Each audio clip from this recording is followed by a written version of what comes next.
ومأوانا محمد نبی الامین المکین الحنین الکریم الرؤوف الرحیم اما بعد فاعوذ باللہ من الشیطان الرجیم بسم اللہ الرحمن الرحیم قال اللہ تبارک و تعالی فی القرآن المجید قل بفضل اللہ وبرحمتہ فبذلک فلیفرحوا هو خیر مما یجمعون صدق اللہ مولانا عظیم و صدق رسولہ النبی الامین الکریم۔ حاضرین گرامی قدر، سامعین ذی وقار، ہفتہ وار حلقہ درود و فکر کی یہ خوبصورت محفل برکات و رحمت اپنے عروج پر ہے۔ وقت کی مناسبت اور آپ کے انتظار کو پیش نظر رکھتے ہوئے، چونکہ اب ربیع الاول شریف کا مہینہ آمد ہے، آمد بہارہ کا موسم ہے، رحمتوں کا موسم، برکتوں کا موسم، نعمتوں کا موسم، ذکر مصطفیٰ کریم علیہ السلام کے چرچوں کا ایک عجیب رنگ غلاموں کی کیفیات محبت میں رچنے اور اس سے خود کو رحمت و برکت سے مزین کرنے کا موسم ہے۔ تو اسی اعتبار سے میں نے چاہا کہ موضوع کو آج کے وقت کے اندر رہتے ہوئے پیش کیا جا سکے۔ اللہ رب العزت نے ارشاد فرمایا کہ قل، میرے محبوب مکرم علیہ السلام آپ فرما دیں، وَبِرَحْمَتِهِ، قل بفضل اللہ، کہ محبوب علیہ السلام آپ فرمائیں کہ میں نے تم پر اپنے فضل کی انتہا کر دی، وَبِرَحْمَتِهِ، اور اپنی رحمت کی بھی انتہا کر دی۔ وہ کیا فضل و رحمت کی انتہا ہے کہ اللہ رب العزت نے اپنے محبوب مکرم صلی اللہ علیہ وآلہ وسلم کی ذات مطہرہ کو ہمیں عطا کیا ہے۔ تو فرمایا فَبِذَلِكَ فَلْيَفْرَحُوا، پس اس پر کہ اس نے تمہیں اپنی بارگاہ سے فضل و رحمت کی انتہا کرتے ہوئے ذات رسالت مآب صلی اللہ علیہ وآلہ وسلم کی بعثت سے، ولادت سے تم سب کو مستفید کیا ہے، تو اس پر کیا کرو، فَلْيَفْرَحُوا، خوشیاں مناؤ، خوشیاں مناؤ، ہوا خیر مما یجمعون، یہ اس سے بہتر ہے جو تم جمع کر کر کے رکھتے ہو۔ اگر تم اس پر خرچ کرو گے، رب تمہیں اس سے بڑھ کر عطا فرمائے گا۔ اب اللہ رب العزت نے ارشاد فرمایا اسی طرح ایک اور مقام پر، اب اس فضل و رحمت کے حوالے سے کہ ہم اس کا چرچہ اور ذکر کیسے کریں، اور میلاد النبی صلی اللہ علیہ وآلہ وسلم اور آمد مصطفیٰ علیہ السلام یہ باقی خوشیوں سے بلند تر کیوں ہے، اور اس کا اظہار باقیوں سے زیادہ کیوں کیا جانا چاہیے، اور میلاد النبی صلی اللہ علیہ وآلہ وسلم کی انفرادیت کیا ہے کہ اس کا منفرد ہونا کیوں باقی چیزوں سے منفرد ہے، تو اس کا اندازہ اسی آیت کے ایک دوسرے رخ سے لگائیں۔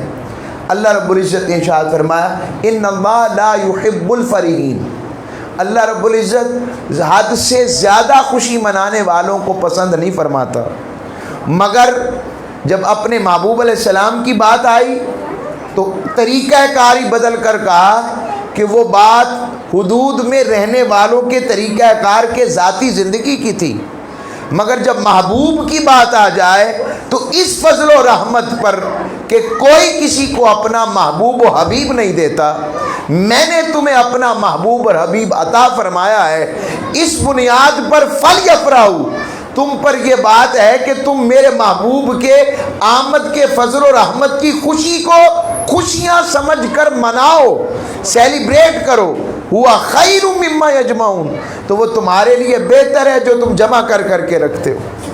اور پھر اللہ رب العزت نے ارشاد فرمایا کہ میں نے اپنے محبوب علیہ السلام کی آمد سے قبل 1,24,000 پیغمبروں کو بھیجا، مگر ان پیغمبروں کو کبھی بھی میں نے نہیں کہا کہ میں نے آدم کو بھیج کر احسان کیا ہے، میں نے نوح کو بھیج کر احسان کیا ہے، میں نے موسیٰ کو بھیج کر احسان کیا ہے، میں نے عیسیٰ کو بھیج کر احسان کیا ہے، مگر جب بات حبیب داور علیہ السلام کی ہوئی طریقہ کار بدل دیا.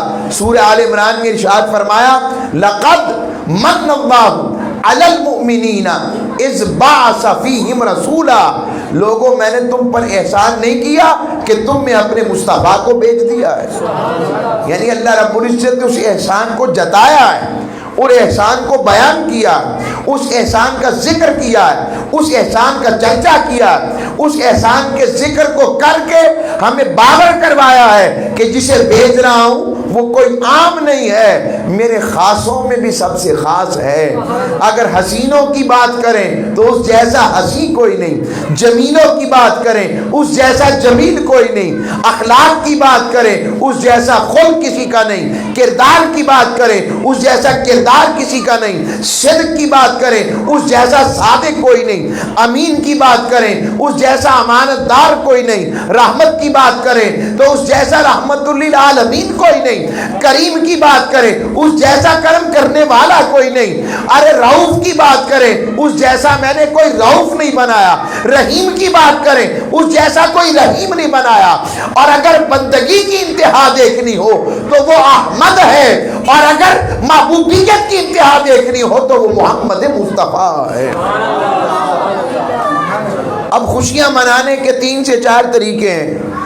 قرآن میں اللہ نے فرمایا اپنے محبوب علیہ السلام کو وہ اما، سب سے پہلے کا فَاذْكُرُونِي أَذْكُرْكُمْ، تم میرا ذکر کرو میں تمہارا ذکر کرتا ہوں. تو ذکر کرنا بھی خوشی کی علامت ہے. اور کہا میرے ذکر پر شکر ادا کرو. فرمایا قرآن مجید فرقان حمید میں لَإِن شَكَرْتُمْ لَأَزِيدَنَّكُمْ، اگر شکر کرو گے تو اور دے دوں گا. اب پھر قرآن میں دوسری جگہ ارشاد فرمایا اگر تم میری نعمتوں کو گننا شروع کر دو فلا تحصوها، تم اسے گن ہی نہیں سکتے. جب نعمتیں گن ہی نہیں سکتے تو پھر اس کو نعمتوں کا شکر کیسے کریں. رب نے اس کے لیے فرمایا وَأَمَّا بِنِعْمَتِ رَبِّكَ فَحَدِّثْ، محبوب میری نعمتوں کا چرچا کرے. تو اب نعمت کا ذکر کرنا یہ ہوتا ہے، ذکر اکیلے بیٹھ کر بھی ہو سکتا ہے، اکیلے بیٹھ کر بھی. کہا حبیب کی بات آئے تو خالی اکیلے بیٹھ کر ذکر نہیں کرنا. دوسرا طریقہ یہ ہے وَأَمَّا بِنِعْمَتِ رَبِّكَ فَحَدِّثْ، محبوب علیہ السلام کو بتایا اور ہمیں سکھایا کہ میری نعمتوں کا چرچا کرو. اب چرچا یہ ہوتا ہے 2-4 لوگ بیٹھ کر اس کا ذکر شروع کر دیں، چرچا ہو گیا. رب نے کہا نہ صرف ذکر کرنا ہے اور نہ صرف چرچا کرنا ہے، بلکہ تیسری چیز فرمائی میرے محبوب کی آمد پر جشن نعمت کرنا ہے. اس کی جشن کی کیفیت، یعنی ذکر کو یوں کرنا ہے کہ ہر ایک یہی سوچتا رہے کہ یہ ہو کیا رہا ہے. اب دیکھیں گھر سے نکل کر سڑکوں پہ آ جانا، کیا یہ ذکر سے بڑھ کر ذکر کی کیفیت نہیں ہے؟ یہ چرچا نعمت نہیں ہے، یہ جشن نعمت ہے. تو جشن نعمت کی کیفیت کے ساتھ، مگر اس میں لوگوں کے حقوق کا خیال رکھتے ہوئے. اور یہ بھی بتا دوں جشن نعمت کا یہ معنی نہیں ہے کہ پہاڑیاں لگا لی جائیں اور پہاڑیوں کے اوپر پھر وہاں پر گانے لگائے جائیں اور گانے لگا کر پھر وہاں پر ڈانسز کیے جائیں اور اسے 12 ربیع الاول قرار دے دیا جائے. یہاں پر اس دن بھی چھٹیوں کی طرح وہ سلنسر پھاڑ کر یا اپنے لڑکوں کی ٹولیاں بنا کر باہر نکل کر لوگوں کی فیملیز کو تنگ کیا جائے. یہ میلاد النبی یہ بھی نہیں ہے.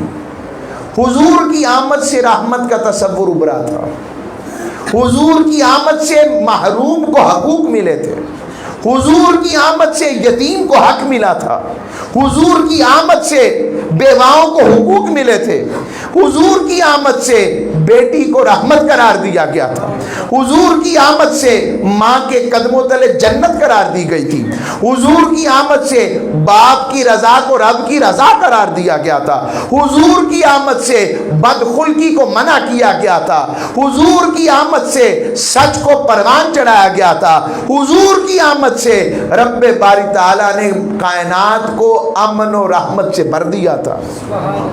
امت مصطفیٰ علیہ السلام اختتام کرتے ہوئے آقا علیہ السلام کی امت میں اس وقت تبلیغیں بھی ہو رہی ہیں، دروس بھی ہو رہے ہیں، معاملات بھی ہو رہے ہیں، مگر سیرت کا ایک بہت بڑا پہلو ہم اخلاق مصطفیٰ علیہ السلام کی پیروی میں دور چلے گئے،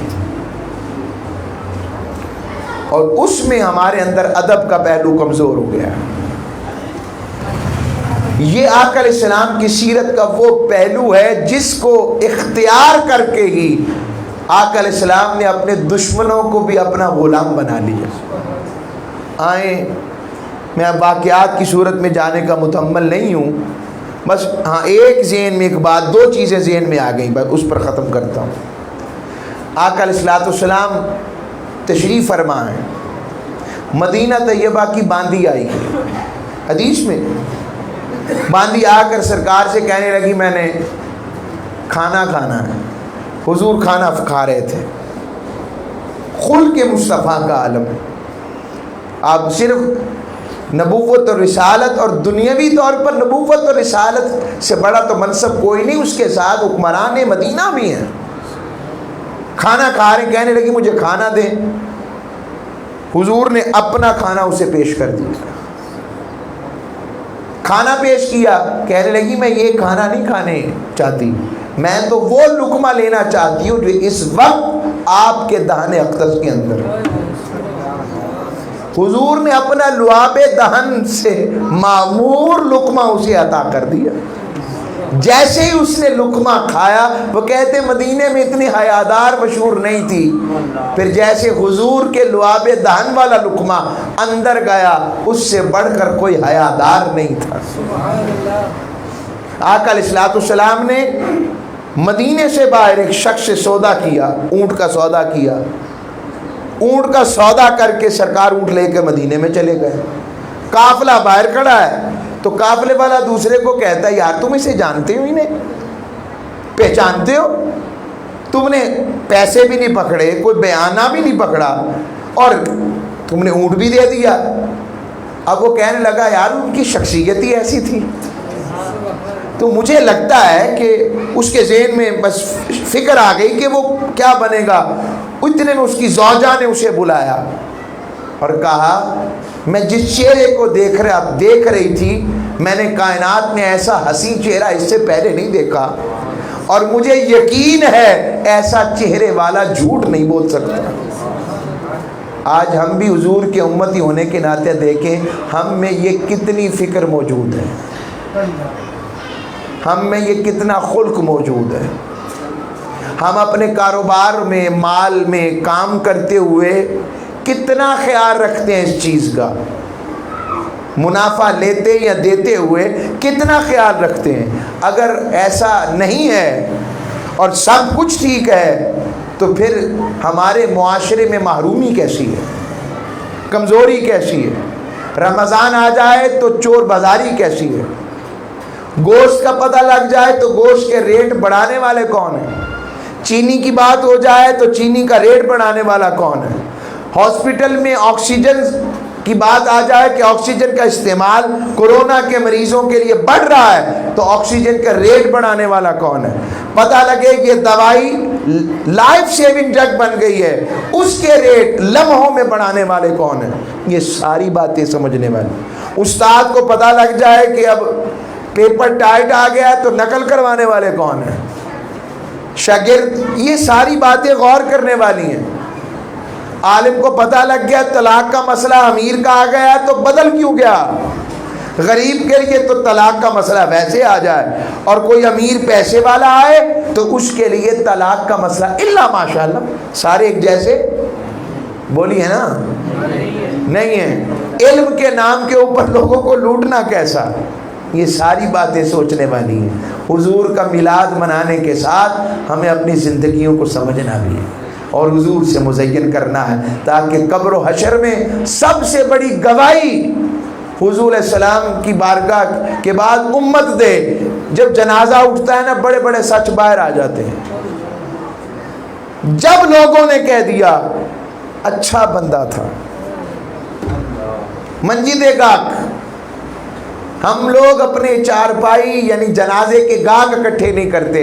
اور جب لوگوں نے کہہ دیا نا اچھا آدمی تھا، حضور کی حدیث ہے رب فرشتوں کو حکم دے گا جب لوگ اسے اچھا کہہ رہے ہیں تو میں اس کے اعمال کیوں کھولوں، میں بھی اچھا ہی سمجھتا ہوں. تحریک منہاج القرآن ہر سال کی طرح عالمی میلاد کانفرنس کی آپ کو دعوت دیتی ہے. ہم سب 11-12 ربیع الاول کی شب ہر سال کی طرح عالمی میلاد کانفرنس سجتی ہے. اس دفعہ بھی مینار پاکستان میں خطاب حضور شیخ الاسلام پروفیسر ڈاکٹر محمد طاہر القادری کا ہوگا. یہ وہی عالمی میلاد کانفرنس 11-12 کو ہے کہ شرف لاہور کو ہے کہ اس میں محمد کے ذکر پر خطاب تھا اور رب نے عرشوں پر بادلوں سے حضور کا اسم محمد لکھ دیا. آئیں کیفیت کے ساتھ پہنچیں، اپنی فیملیز کو لے کر آئیں تاکہ ساری رات پہاڑیاں بنانے کے بجائے حضور کا ذکر سنیں، حضور کا ذکر کریں. وہ رات جو ہر رات سے افضل ہے، وہ دن جو ہر دن سے افضل ہے، اس کو ذکر مصطفیٰ میں بسر کریں. وما علیہ الا البلاغ المبین.